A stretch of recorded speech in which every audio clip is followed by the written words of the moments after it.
Olá, aluna do segundo ano do ensino médio. Sou Viviane Soares, professora de História, e estou aqui hoje para a gente ter uma aula cujo tema é mercantilismo e o tráfico negreiro. Vamos lá?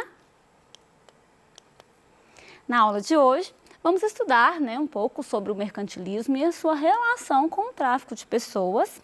Espera-se que ao final dessa aula você seja capaz de compreender como o mercantilismo impulsionou a escravidão de pessoas e o tráfico negreiro e analisar o papel do movimento abolicionista no processo de luta pela liberdade dos cativos no Brasil. Então, antes da gente trabalhar, entrar aí no nosso assunto, vamos contextualizar e conceituar. Então, quando a gente fala aí em mercantilismo, em tráfico negreiro, eu estou falando de que período e o que eu estou querendo dizer, Então, primeiramente, o mercantilismo, ele é um conjunto de ideias e práticas econômicas que são desenvolvidas e adotadas na Europa entre os séculos XV e XVIII, durante a fase do capitalismo comercial. Então, a gente vai entender que no mercantilismo, a gente tem uma interferência do Estado na economia, Então, o Estado ele vai controlar a economia.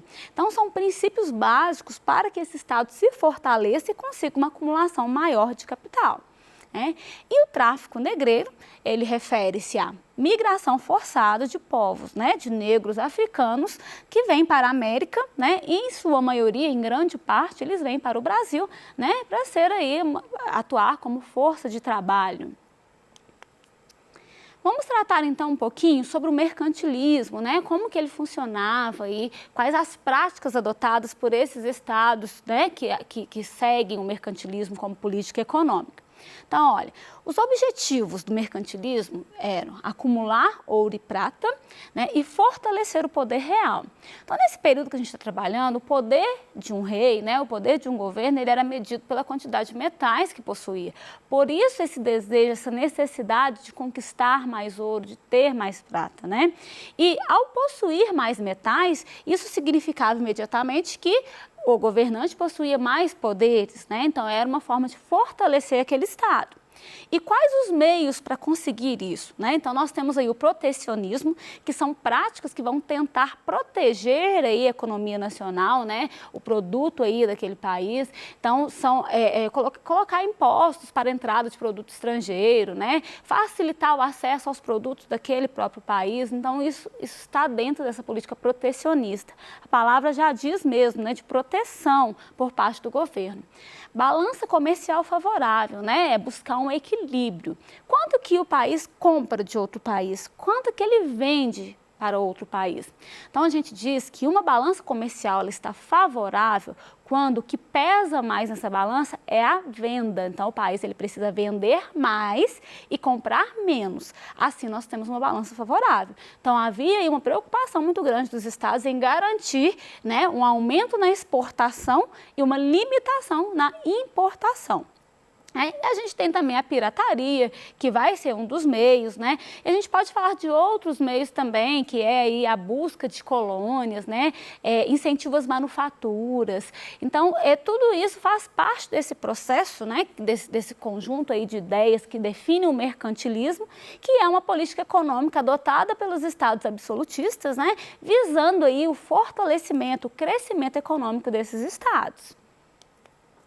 Visto isso, a gente precisa entender, então, que o mercantilismo ele quer o acúmulo de capital e que a gente tem um Estado que vai interferir nas atividades econômicas, Então, o tráfico negreiro, o tráfico de pessoas para servir como força de trabalho, ele vai movimentar muito essa questão, Ele vai acabar o quê? Garantindo um acúmulo de capital, E vai fazer com que essa burguesia mercantilista também ela possa atuar cada vez mais, enriquecendo, inclusive, nesse processo de compra, venda e exploração do trabalho dessas pessoas que eram escravizadas. A respeito do tráfico, a gente tem aqui algumas questões importantes, né? A gente tem o processo de captura do negro, né? Que ele poderia se dar por várias vias, né? A gente tanto tinha o processo de emboscada, como a gente tinha as negociações, né? Que eram realizadas. Então, a gente precisa compreender que já existia escravidão na África antes de ela ser trazida para o Brasil, mas entender que ela existia dentro das peculiaridades locais, né? Dentro de um contexto. Geralmente, a gente tinha aí rivalidades, né? Algumas brigas mesmo entre grupos étnicos diferentes, e o resultado disso podia ser a escravização do povo inimigo. Mas a gente entende que na África esse processo ele é mais brando, né? Porque aquela pessoa que era escravizada, ela acaba que era inserida na sociedade para a qual ela era levada, os trabalhos que eram feitos, eles eram os mesmos trabalhos que pessoas livres, a criança que nascia, ela não era considerada escrava, né? Então, assim, a gente tem diferenças que são grandes entre a escravidão que aconteceu na África e a escravidão que a gente tem no Brasil.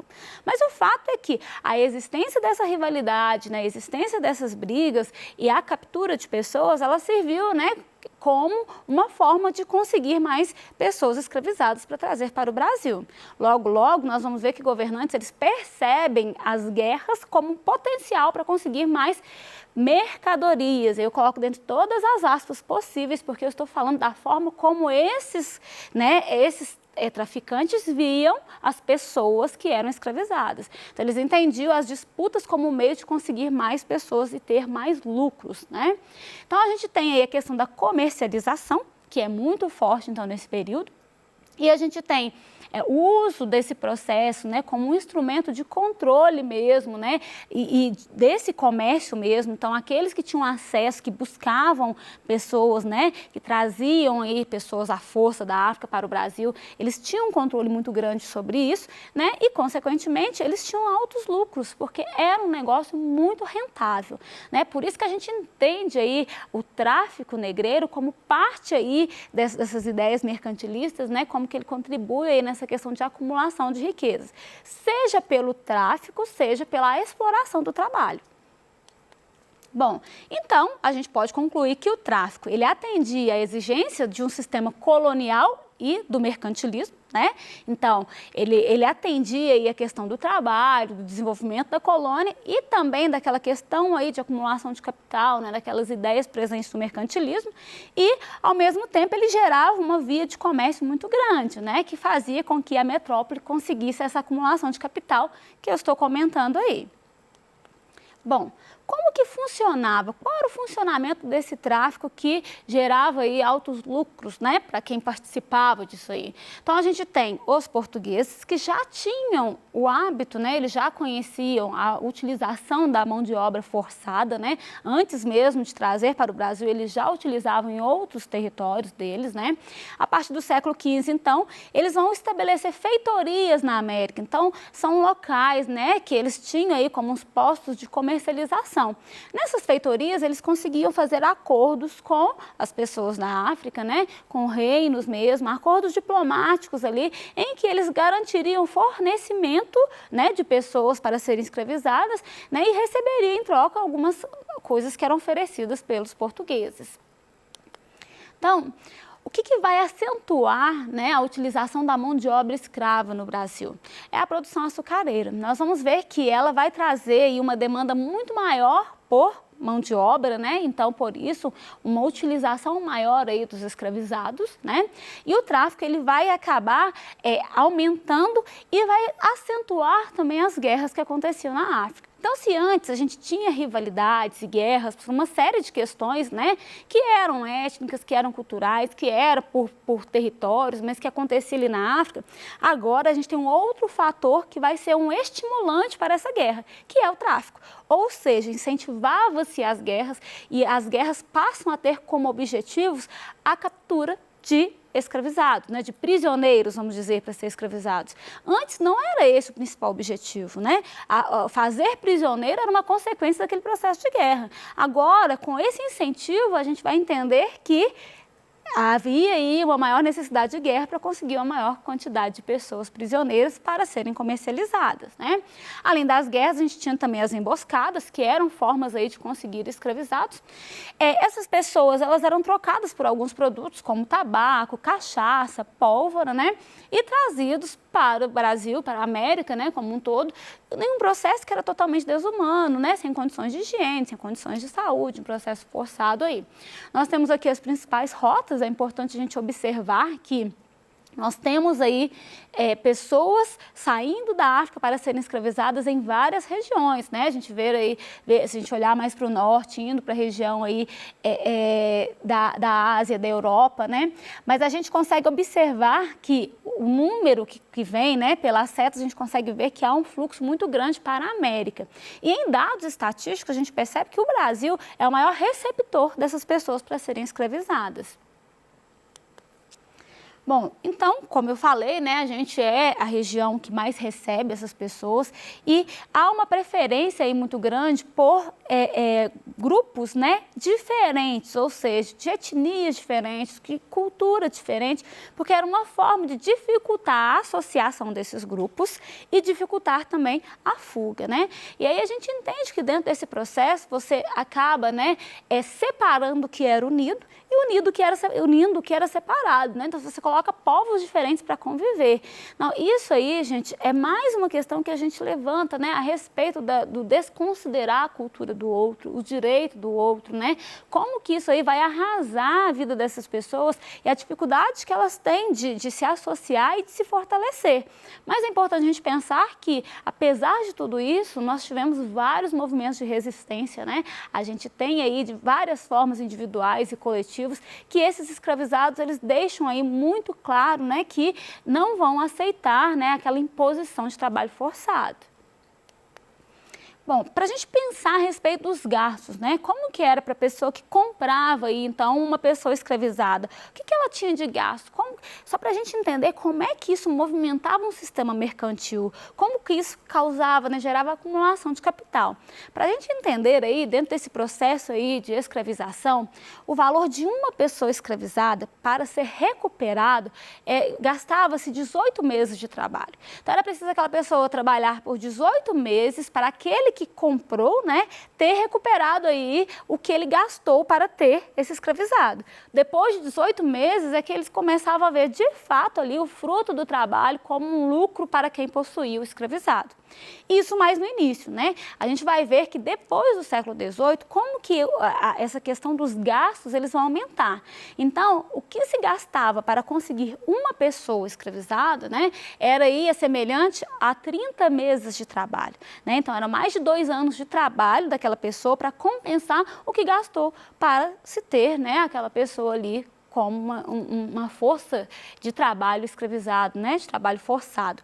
Então, só por esses dados, a gente compreende como que há aí uma lucratividade muito grande por quem faz o tráfico, né? Como que o acesso a essa mão de obra, né, ela gera gasto para quem possui, mas depois daquele período em que compensa, né? Então as pessoas vão ter ali uma pessoa trabalhando sem ter com isso, né, pagar um salário, né? Os gastos para a sobrevivência daquela pessoa era mínimo mesmo, porque a gente sabe que as condições eram péssimas, que a alimentação não era uma alimentação suficiente, né? Era só o mínimo para manter a pessoa de pé e trabalhando, né? Então a gente entende que o gasto maior era quando, né, conseguia, comprava aquela pessoa escravizada. E depois você vai ter o lucro de um trabalho que é forçado, né? Bom, muitas pessoas, gente, morriam nesse processo. Então, para a gente entender como que se dá, né, o preço, né, o gasto que se tinha para a obtenção de uma pessoa escravizada, né, é porque primeiro que havia perdas muito grandes no trajeto de saída da África para o Brasil. Existiam impostos que eram pagos, né? Então os traficantes eles precisavam pagar impostos por todo cativo que fosse maior de 3 anos, quando chegavam no Brasil. E a gente ainda tinha algumas condições também. Por exemplo, a pessoa comprou uma pessoa escravizada. Se dentro de um prazo, aproximadamente 15 dias, aquela pessoa apresentar algum tipo de doença, ela podia ser devolvida, né? Então, eu estou falando dessas características do ponto de vista mercantil, né? Que a gente entende que na condição humana é algo totalmente condenável, né? A gente perceber como que se colocavam pessoas, né? Como se fossem mercadorias mesmo, né? Objeto aí de compra e utilização, né? Como que se desconsidera totalmente esse lado humano em prol aí de uma questão de acumulação de riqueza, uma questão aí, né, de acumulação de capital mercantil.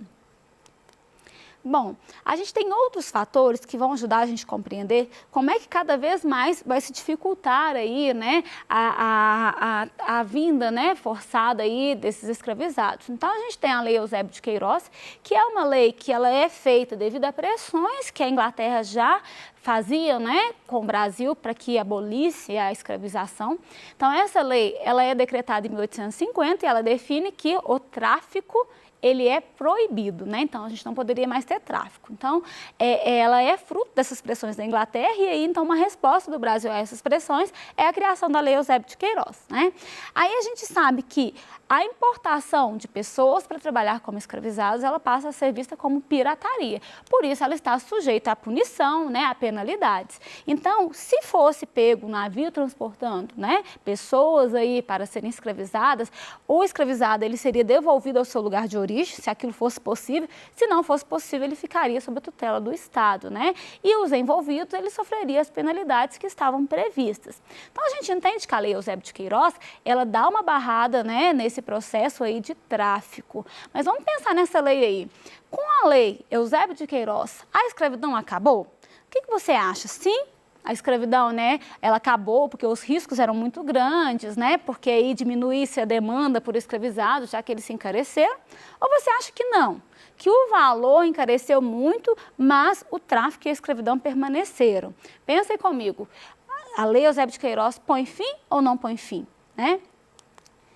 Não, né, gente? Então, a gente vai ver que há um encarecimento do valor do escravizado, né? Mas o tráfico intercontinental, a gente entende a dificuldade, mas a gente tem um tráfico muito grande interprovincial, então, dentro do próprio país ele continua, né?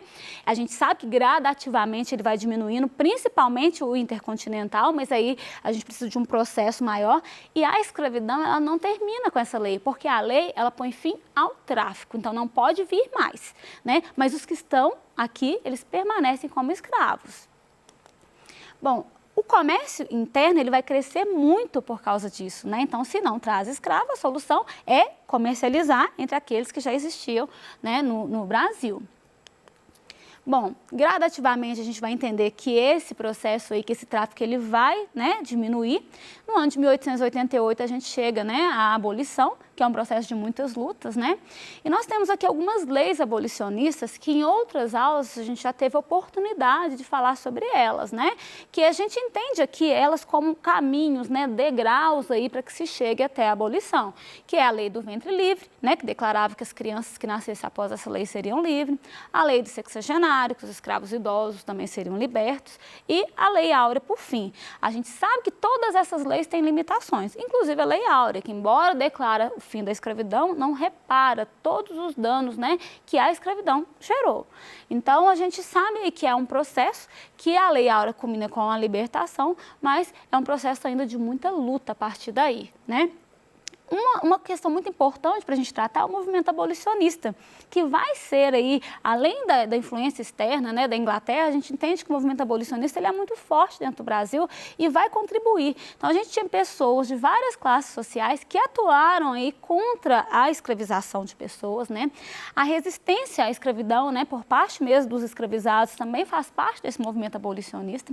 Eles lutavam tanto por vias legais, ou seja, né, advogados que defendiam os escravizados, né, que tentava por meios legais aí interferir naquela situação, como também por vias ilegais, né, como transportando os escravizados que fugiam, né, tentando levá-los para o Ceará, porque o Ceará ele conseguiu abolir a escravidão antes da abolição do Brasil como um todo.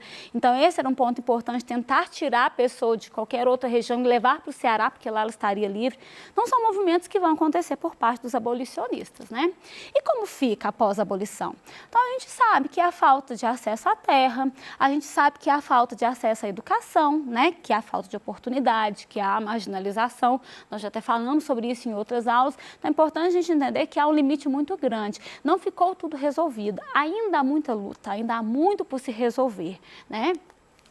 Vamos retomar aqui rapidamente? Eu sempre indico, gente, eu recomendo que a gente faça um mapa conceitual, porque é uma forma de a gente, né, trazer de novo as ideias, aquilo que foi tratado na aula de hoje. Então, sobre mercantilismo e tráfico, eu trago aqui algumas ideias, como nós falamos de acúmulo de capital, atividades lucrativas, escravização de pessoas, falamos de algumas práticas econômicas, de fortalecimento do poder do rei, e você pode ir criando outras ideias que lhe remetam ao que foi tratado hoje. Vou deixar uma questão, né, nos slides para que você possa fazer depois e te aguardo numa próxima aula. Até mais!